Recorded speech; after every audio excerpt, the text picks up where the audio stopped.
What's up YouTube, Dave here from Zephyr Wargames, bringing you a very, very important video, and we are bringing you the new summoning method of link summoning. So I've got my phone here because I couldn't print out a proxy of this guy, but there is massive changes to the field that we know and love of Yu-Gi-Oh! And a new summoning method. So we'll get onto the field so you get to know that first, and then we'll get onto the new summoning method. So, straightforward. 5 spell and trap card zones, 5 main monster zones, right? Remember that. You then have 2 new zones that are up here, and it's 1 per player, called extra monster zones. Extra deck monster zones, something like that off the top of my head. Now basically, this is where you can put your XYZs, your synchros, and whatnot, and the new cards, link monsters. Now we'll get to that in a minute. Your 5 back row. Very, very standard as a usual Yu-Gi-Oh player, but if you're playing pendulums, this is where stuff changes.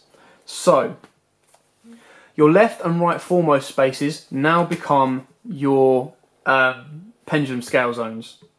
So basically, if you have scales, you can only control 3 back row. But they are still treated as spell and trap card zones. So if you don't play pendulums, you can still have 5 back row. Simple as that. So these guys now go there, but they're treated as both. I hope you're following still, guys. It can get a bit sticky. Right. So that's kind of like the changes to the field. It's very, very straightforward. 5 monsters, 5 spell and trap cards, unless you're playing pendulums, and then these become your pendulum scales. Only when pendulum cards are placed in them. Simple as that. Pendulum summoning is all still the same. Normal summoning, special summoning, and whatnot. Now the extra deck cards. These are now your extra deck zones. So this is where it gets really, really important to follow along, guys. So this is your extra deck zones. This is where your XYZs, your synchros, and your fusions can go. But new link monsters, such as Decoder, which is the new Decoder Talker, which is the new protagonist monster. Zoom in for you. These are called link monsters. Now, as you can see, they don't have any level. All they have is right in the bottom right-hand corner. They have link free. They have these 2 red triangles plus the one at the top, and then obviously there's spaces there to go in all walks of life of the card. Now, the idea behind link monsters is you bring them out, you put them in your extra monster zones up here, and the arrows then allow you to unlock these spots for extra deck monsters. So if you have a card that has a red arrow pointing left, bottom left, bottom right, and bottom forward, you can put extra deck monsters in all of those. In this example, Decoder only has bottom left and bottom right. So those spaces can be used to put your XYZs, your synchros in, and whatnot, using the required materials as usual. You can put all these up there if you want, but you then lock yourself out of these. You can only have one of these 2 spots. Your opponent gets the other. Now, neither spot belongs to a specific player until one of them is then activated. So if I put my link monster in there, that one then belongs to my opponent. If I put my link monster in there, that one then belongs to my opponent. So you need to decide which side of the board you want to be putting your cards in. Now, the idea behind this would be you put a link, or this is just for the best case scenario. You put a link monster in there. He has 2 red arrows pointing left bottom and right bottom. So I can then put extra deck monsters there. Your link monsters count as extra deck monsters. So if you put a link monster in here that has a red arrow pointing right and left, I then have 2 more extra deck spaces to use.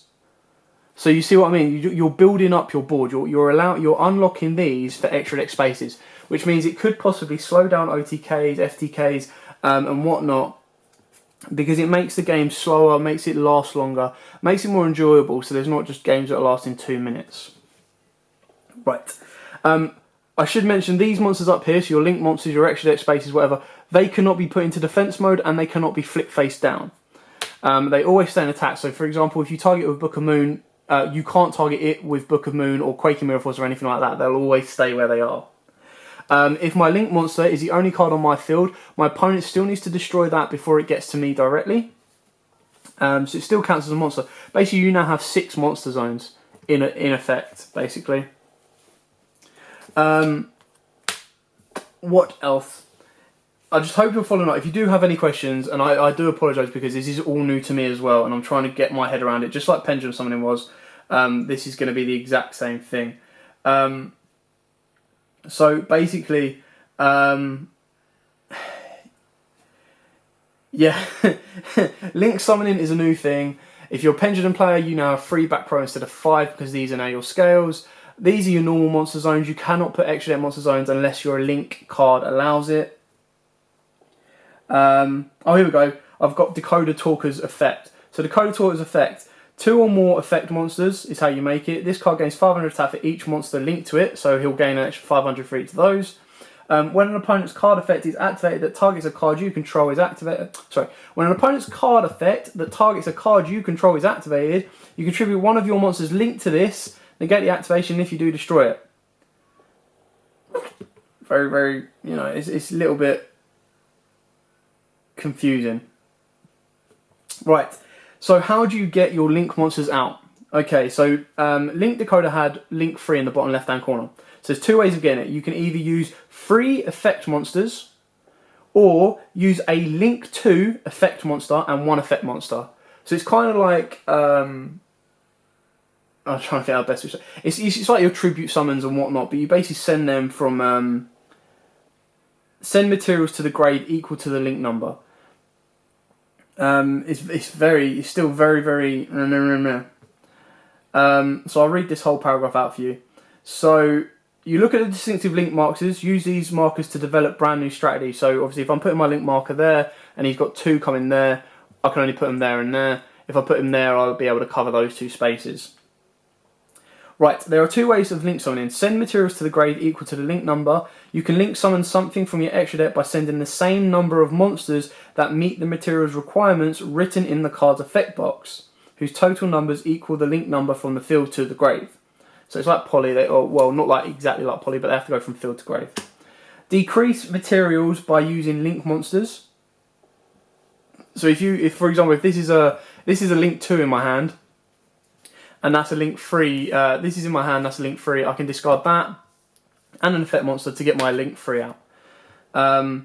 Link monsters are treated as the same number of materials as its link number. However, to use them, you must match the requirements written on the card.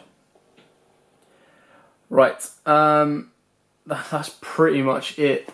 It's very confusing. Konami don't like doing things simple. This is like it's an interesting format, an interesting kind of introduction to the game. So there's your link monster again, just so you can kind of see, you know, no level, red pointer there, and there, -3 or link 3, you know, and we already know its effect. So this is where you can put XYZs and synchros, fusions, whatnot.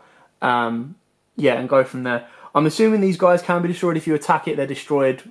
I'm assuming that the 2 monsters that are in the link that are linked to it stay. I don't know for sure because I haven't seen that myself. But it's a very interesting mechanic.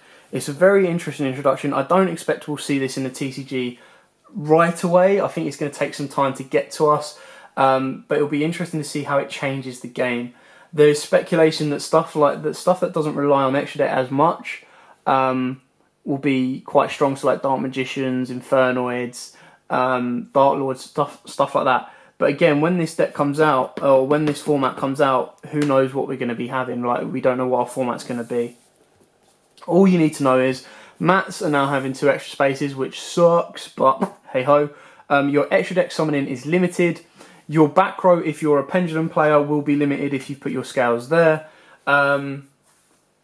So yeah, that's as best as I can understand it. I do apologise if it's still confusing. If you do have any questions, put them in the comments below, and us at Zephyr Wargames will try and answer them to our best of our ability. It is new to us. I have tried to get my head around it as best as possible.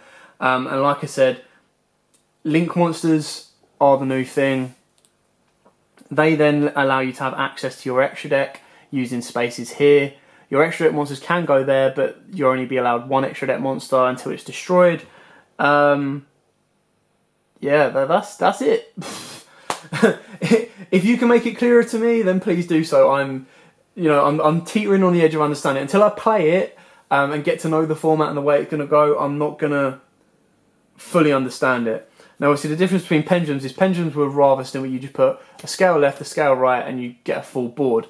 Whereas with this, it's kind of slowing the game, taking it back to its roots in a good way, and we'll see what the future holds. So thanks for watching. Don't forget to like, comment, subscribe, share, ask us any questions you have, and as always, guys, happy dueling. If you like that video, why not check out our other videos available? We've got more deck profiles, pack openings, and of course duels. And don't forget to click on the most important button of all, that subscribe button, right in the bottom left hand corner.